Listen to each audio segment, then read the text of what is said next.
finalizando aí o conteúdo de aditivos, né? Então agora a gente vai falar um pouquinho sobre a importância dos aditivos e as perspectivas, né? O que a gente tem que considerar como importante aí quando se fala em aditivos, tá?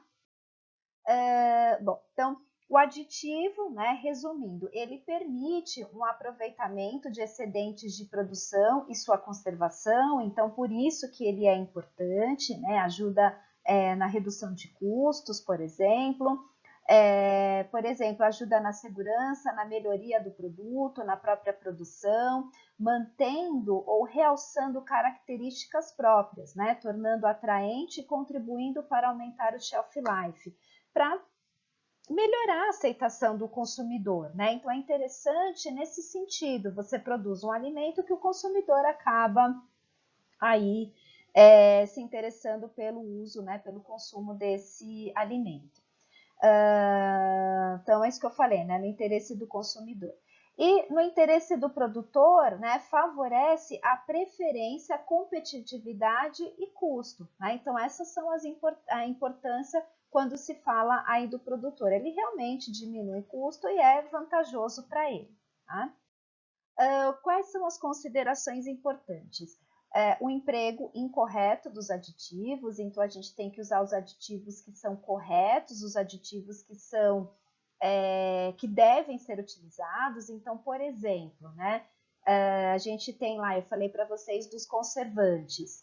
É obrigatório que as carnes, os embutidos, usem os nitritos e nitratos. Então, se eu produzo um embutido, né, uma indústria, não artesanal, tá? Uma indústria produz uma linguiça e ela não tiver o nitrito nem o nitrato, aí ela não tá de acordo com a lei, né? Então, esse é o problema. Então, o uso incorreto de aditivos, então, por exemplo, achando que os nitritos e nitratos podem gerar efeitos deletérios para a saúde, acabam não utilizando. Então, é importante ser considerado isso.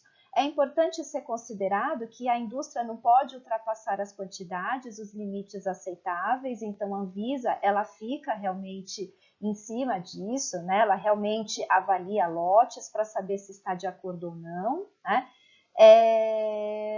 O uso de aditivos, ele é importante para padronizar, assim como a gente sempre fala em tecnologia dos alimentos, né? Então, são importantes para poder padronizar a coloração, padronizar a acidez, né? Então, ela tem esse efeito importante para padronizar. É bom para o produtor que padronize e aí aceita e melhora a aceitação, né? E aí a gente agora vai discutir um pouquinho sobre os malefícios que podem ser causados pelos aditivos, né? Então, assim, o que a gente tem como considerar? Aditivos, eles são adicionados aos alimentos, que justificando aí o seu efeito. A gente tem uma legislação por trás, baseado em todo um conhecimento, então não existe um conhecimento, não existe a decisão simplesmente por interesses, não, existem obedecem aí critérios, né, importantes de seleção aí dos aditivos, tá? Esses aditivos, para que sejam usados pelas indústrias, eles têm que ser justificados, então eu não posso utilizar para encobrir falhas, usar uma matéria-prima de má qualidade, então eu obrigatoriamente preciso justificar o uso desse aditivo, não posso acrescentar por livre e espontânea vontade, então isso é importante a gente considerar. Com relação, então esses são os benefícios, e grande parte dos aditivos não nos causam problemas para a saúde, tanto é que a grande maioria apresenta lá a quantidade a ser adicionada, QS, né? Então não existe um limite a ser adicionado. É claro que a Anvisa pede para adicionar o mínimo possível para não, né, para poder dar mais preferência ao uso de alimentos, né? Então os ingredientes especiais, os próprios ingredientes e não os aditivos, né? Mas grande parte deles não tem aí um grande poder de gerar efeitos maléficos para a saúde. No entanto, a gente tem um grupo, né? Listei aqui para não esquecer, são os antioxidantes, os corantes, os conservantes e os edulcorantes. São os 4 grupos mais importantes que a gente tem que ficar aí de olho, que são aqueles que mais podem provocar efeitos deletérios aí para a saúde, né? Bom, então por isso, né, pelo fato de alguns aditivos poderem provocar malefícios para a saúde, acho que vale, né, como nutricionista, sempre orientar o consumo de alimentos o mais natural possível, obedecendo aí o nosso guia alimentar, que vocês estão aprendendo aí em dietética, né? Vocês já aprenderam, eu acho, né, em dietética. E na impossibilidade do consumo, então, optar pelos que sejam processados e dar a menor preferência, né, àqueles que são ultraprocessados. Por que os ultraprocessados? Porque a probabilidade de se ter aditivo nos ultraprocessados é muito maior, né? Então, se vocês olharem, por exemplo, um abacaxi, então é melhor eu consumir o abacaxi. O abacaxi em conserva, né? O que vocês fizeram, exceto a adição do acidulante, que não provoca nenhum mal para a saúde, mas não tem uso de aditivos. O processo de conservação foi tudo aquilo que vocês fizeram, né? Então, foi o processo de controle de qualidade, higienização, todo esse processo de controle de qualidade, por exemplo. Então, não se tem adição de um aditivo.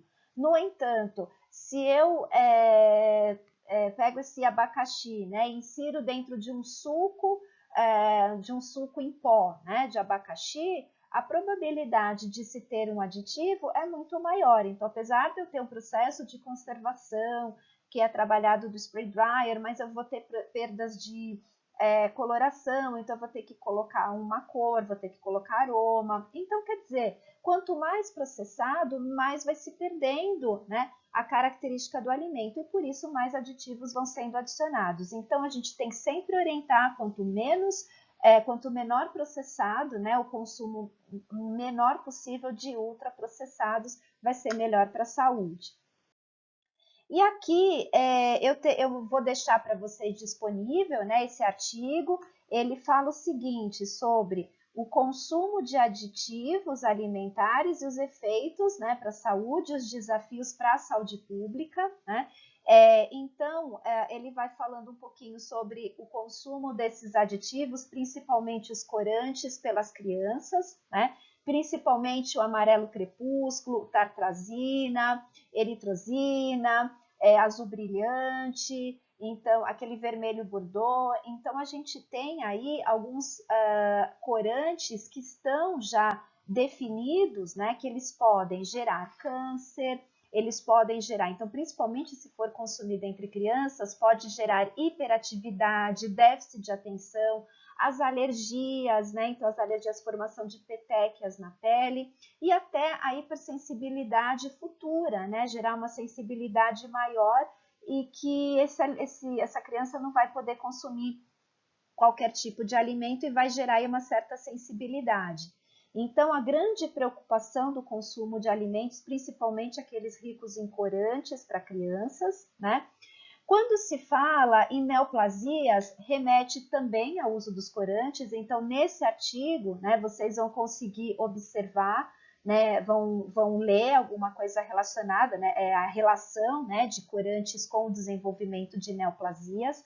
Neoplasias também está relacionado com alguns tipos de antioxidantes, então aquele BHA e o BHT, né, que são dois tipos de antioxidantes, usados principalmente em alguns tipos de óleos, aqueles óleos que são mais processados, não azeite, né, mas um pouco mais processados.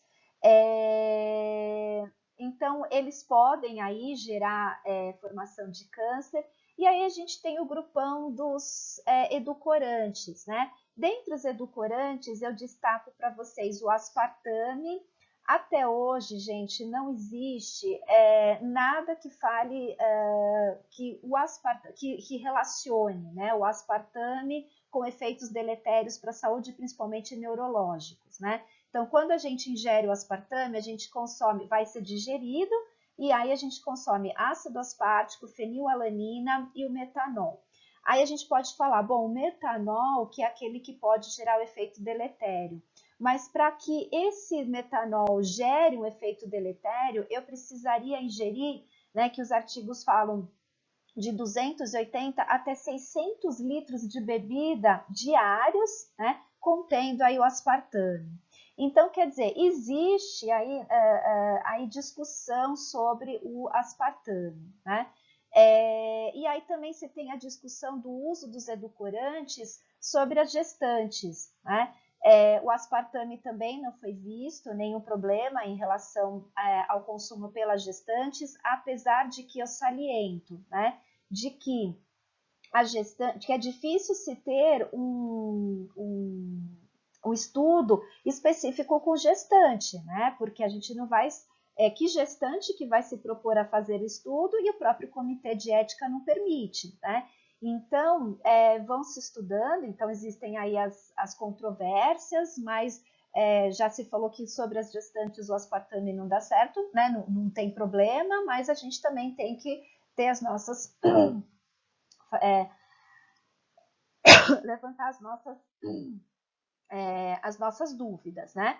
O que mais poderia aí gerar algum efeito deletério é a sacarina. A sacarina sabe que ela consegue atravessar a barreira, né, placentária, e ela pode ficar presente no sangue de bebês porque ele tem um metabolismo mais lento.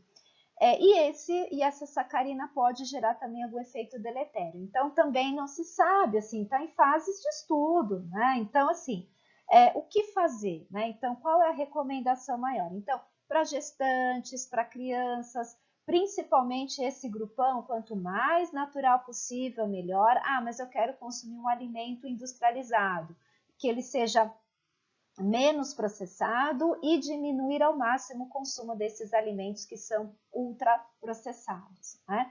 Então, eu deixei aqui para vocês esse artigo, né, que fala sobre o uso de alguns aditivos, né, a sua relação no consumo e o problema para a saúde pública.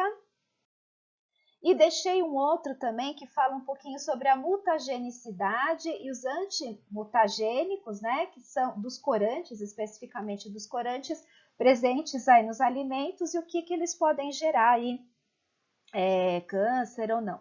E vou deixar também disponível um artigo que é mais antigo, mas é um artigo que ele traz as classes, né? E ele define um pouquinho mais sobre as classes dos aditivos. Então, por exemplo, o que são aromatizantes, o que são corantes, o que são edulcorantes, para acrescentar aí um pouquinho mais de informação aí para vocês. Bom, gente, finalizando, né? Até anoiteceu aqui em casa. Hoje o dia foi aquele sábado que mudou o tempo. Então, espero aí que vocês tenham aí gostado da aula e depois abrirei aí para discussões e falar um pouquinho mais sobre os aditivos, tá bom? Beijo, até mais.